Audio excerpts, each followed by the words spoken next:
Hello students, आज हम कर रहे हैं 7th क्लास की ज्योग्राफी का second chapter inside our earth. The earth our homeland is a dynamic planet. तो जो हमारी पृथ्वी है वो हमारा ऐसा घर है जो गतिशील रहती है, मतलब कि जिसमें हर वक्त मूवमेंट रहता है। It is constantly under going change inside and outside, और इसमें हर वक्त कोई ना कोई चेंजेस होते रहते हैं, चाहे वो अंदर हो चाहे वो बाहर हो।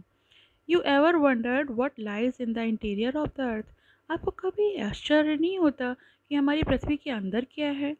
How what is the earth made up of? किस तरह से बनी है ये हमारी पृथ्वी? Interior of the earth, just like an onion, the earth is made up of several concentric layers with one side another।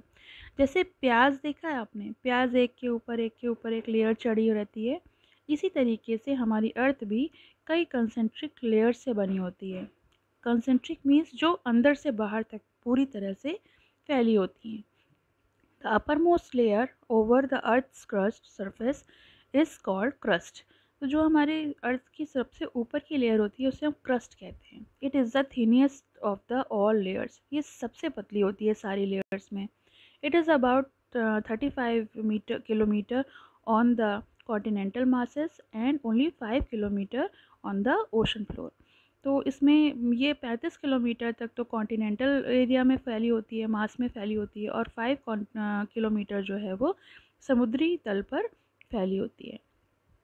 The main minerals constitute of the continental mass are silica and aluminum। तो जो main minerals होते हैं वो हैं silica और aluminium. इसी से continental मास बना होता है। सिलिका का सी और एल्युमिनियम का एल लिया जाता है तो सीएल बनता है, इसीलिए इसको सीएल कहते हैं। The ocean crust mainly consist of silica and magnesium. और जो ओशन क्रस्ट है वो सिलिका और मैग्नीशियम से मिलकर बना है। तो सिलिका का सी और मैग्नीशियम का मा लिया गया है तो सीमा बना है, इसलिए इसे हम सीमा कहते हैं।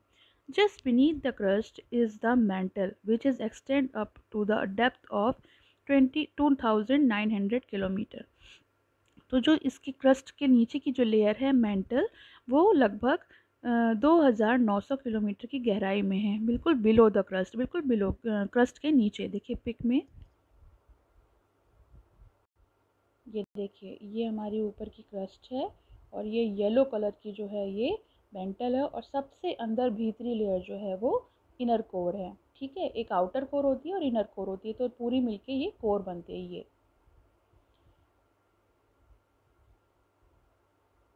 The innermost layer is the core with a radius about 3500 kilometre.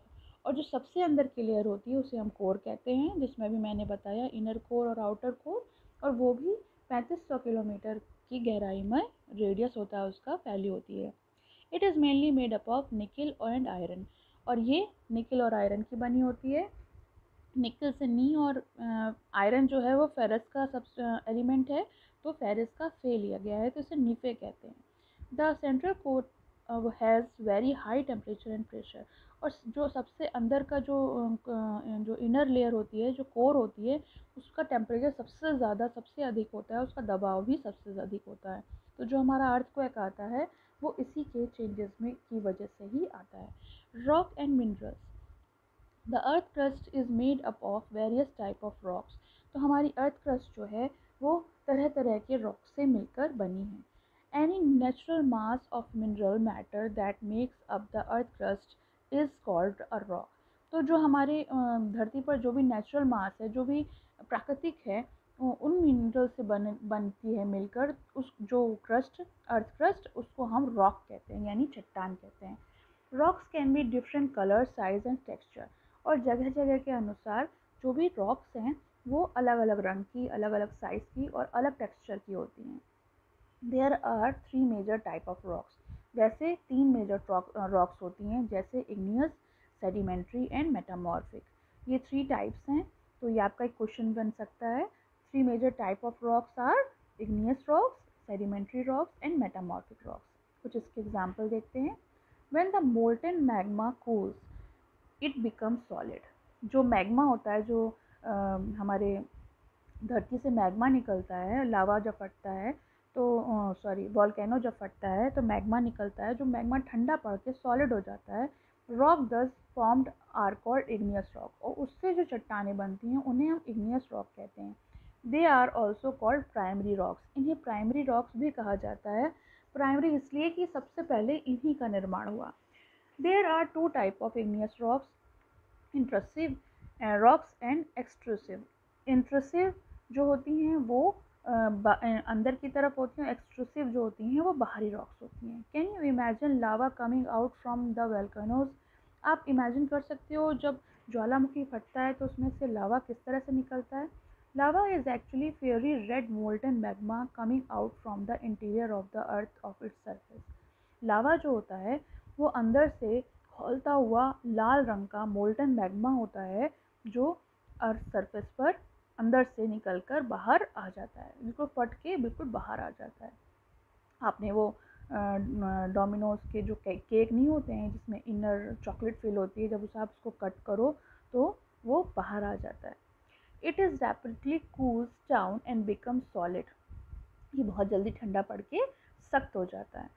Rocks formed in such a way on the crust are called extrusive igneous rock, और इस तरीके से जो रॉक्स फॉर्म होती हैं क्रस्ट पे उसे हम एक्सट्रूसिव igneous रॉक्स कहते हैं। They have very fine grand structure, और इनका स्ट्रक्चर जो है वो बहुत फाइन होता है, बहुत फाइन ग्रेन्ड होता है। For example basalt, the Deccan Plateau is made up of basalt rocks. Sometimes the molten magma cools down deep inside the earth crust. तो जो डेक्कन प्लेट्यू बना है वो बसाल्ट रॉक से बना है, और कभी कभी जो मोल्टन यानी पिघला हुआ मैग्मा होता है वो ठंडा पड़ के इनसाइड द अर्थ क्रस्ट, तो अंदर ही ठंडा पड़ जाता है, सॉलिड रॉक्स फॉर्म करता है। इसे हम कहते हैं इंट्रूसिव इग्नियस रॉक्स। ये धरती के अंदर ही रॉक्स फॉर्म करता है। Since they cool down slowly they are large grain, और जब ये ठंडा पड़ जाता है तो ये बड़े बड़े ग्रेन्स में बदल जाता है। Granite is the example of such a rock, और ग्रेनाइट जो है वो इसी रॉक का एग्जाम्पल है। Grinding stone use to prepare paste powder of spice and grain are made of granite.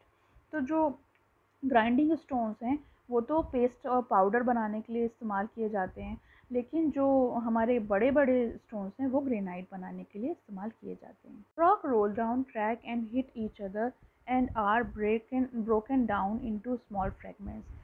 तो जो रॉक्स हैं वो लड़कते हुए या फिर उनमें चटक आ जाती है, या फिर वो एक दूसरे से जब टकराते हैं तो वो स्मॉल फ्रेगमेंट्स यानी छोटे छोटे टुकड़ों में विभाजित हो जाते हैं।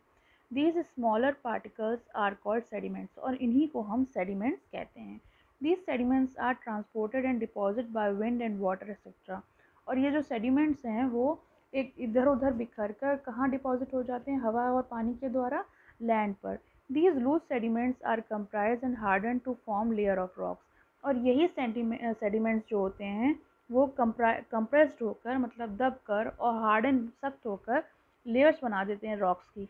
These type of rocks are called sedimentary rocks, और इसीलिए इनसे बनी हुई चट्टानों को हम sedimentary rocks कहते हैं।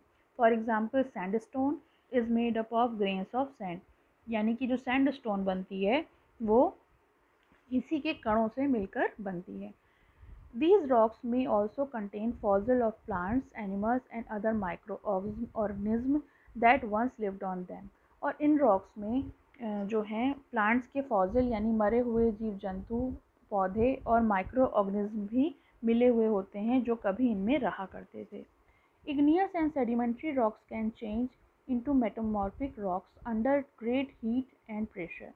जो इग्नियस और सेडिमेंट्री रॉक्स होती हैं उनमें चेंजेस आ जाते हैं बहुत ज़्यादा गर्मी और प्रेशर की दबाव की वजह से, तो वो मेटामॉर्फिक रॉक्स में बदल जाते हैं। For example, clay change into slate and limestone into marble. जैसे कि क्ले जो होती है वो स्लेट में बदल जाती है, और लाइमस्टोन जो होता है वो मार्बल में बदल जाता है। Rocks are very useful to us, चट्टानें हमारे लिए बहुत फ़ायदेमंद होती हैं। The hard rock are used for making roads, houses and buildings. जो भी सख्त रॉक्स होते हैं, जो हार्ड रॉक्स होते हैं, वो सड़क बनाने में, घर बनाने में या फिर बिल्डिंग्स बनाने में उपयोग होते हैं। You use stones in many games, आप कई गेम्स में स्टोन्स का इस्तेमाल करते हो।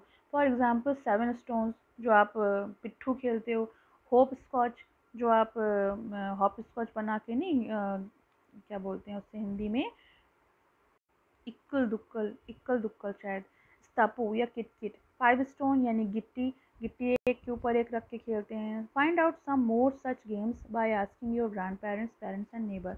और कुछ और गेम्स के बारे में भी पूछिए अपने माता पिता से, अपने दादी से या फिर अपने पड़ोसियों से कि आप किस स्टोन से क्या क्या खेल सकते हो। You will be surprised to know that one type of rock change to another type of certain condition in a cyclic manner। आपको ये जानकर आश्चर्य होगा कि जो एक स्टोन, एक प्रकार की स्टोन होती है, वो कुछ सर्टन कंडीशंस की वजह से दूसरे स्टोन में बदल जाती है और ये साइकिल चलती रहती है। This process of transformation of rock from one to another known as rock cycle. और जो ये ट्रांसफॉर्मेशन है रॉक्स का एक से दूसरे में परिवर्तित होने का, इस साइकिल को हम रॉक साइकिल कहते हैं। You have already learn when the molten magma cools it solidifies to become igneous rock. हम पहले भी पढ़ चुके हैं कि जो मैग्मा जो है वो ठंडा पड़ के सॉलिडिफाई होके इग्नियस रॉक बनाता है। These igneous rocks are broken down into small particles that are transported and deposit to form sedimentary rock. और ये जो इग्नियस रॉक हैं वो टूट कर छोटे छोटे पार्टिकल्स में एक डिपॉजिट होकर इकट्ठा होकर सेडिमेंट्री रॉक्स बनाते हैं। When the igneous and sedimentary rocks are subjected to heat and pressure, they change into metamorphic rocks। अभी मैंने लेसन में पहले बताया कि जो igneous और sedimentary दोनों rocks होती हैं वो हीट और प्रेशर यानी जब उनका टेम्परेचर और उनका प्रेशर चेंज होता है तो वो मेटामॉर्फिक रॉक्स बना देती हैं। The metamorphic rocks which are still under great heat and pressure melt down to form molten magma. और जब मेटामॉर्फिक रॉक्स में बहुत ज़्यादा गर्मी और दबाव पड़ता है तो वो पिघल के मैग्मा बना देता है। This molten magma again can cool down and solidify into igneous rock. और फिर ये मोल्टन मैग्मा जो है वो वापस ठंडा होकर इग्नियस रॉक्स बनाता है। देखिए इस फिगर में, ये देखिए सेडिमेंट्स हैं, देन सेडिमेंट्री रॉक्स, फिर उसमें मेटामॉर्फिक रॉक्स बनाया, फिर वो मैग्मा में बदल गया, मैग्मा जो है सेडिमेंट्री रॉक्स में सेडिमेंट्री मैग्मा में बदल गया और वापस ये इग्नियस रॉक में बदल गया। तो ये रॉक साइकिल जो है वो चलती रहती है। Rocks are made up of different minerals. Rocks जो हैं अलग अलग विभिन्न प्रकार के मिनरल से मिलकर बनते हैं। Minerals are naturally occurring substance. और मिनरल्स जो हैं ये प्राकृतिक में नेचुरली पाए जाते हैं, प्राकृतिक रूप से मिल जाते हैं। Which have certain physical properties and defined chemical composition. जिनकी कुछ फिजिकल प्रॉपर्टीज़ होती हैं और डेफिनेट केमिकल कंपोजिशन भी होती है। Minerals are very important to human kind. और मिनरल्स जो हैं मानव जाति के लिए बहुत ही ज़्यादा महत्वपूर्ण है। Some are used as fuel. कुछ तो फ्यूल्स के रूप में यानी ईंधन के रूप में, जलाने के रूप में इस्तेमाल होते हैं। फॉर एग्ज़ाम्पल कोल यानी कोयला, natural gas and petroleum. Petrol आप जानते ही हो, पेट्रोल से ही गाड़ियाँ चलती हैं। They are also used in industries. ये इंडस्ट्रीज़ में भी इस्तेमाल किए जाते हैं, जैसे iron, aluminium, gold, uranium etcetera. In medicine, in fertiliser etcetera. ये दवाइयों के रूप में इंडस्ट्रियल यूज़ के तौर पर या फर्टिलाइज़र के यूज़ पर इस्तेमाल किए जाते हैं। तो जो रॉक्स होते हैं वो हमारे लिए बहुत इम्पॉर्टेंट रिसोर्सेस है। चैप्टर का एक्सप्लेनेशन फिनिश हुआ। Thank you. अगर आपको पसंद आया तो आप उसको सब्सक्राइब कर सकते हैं मेरे चैनल को।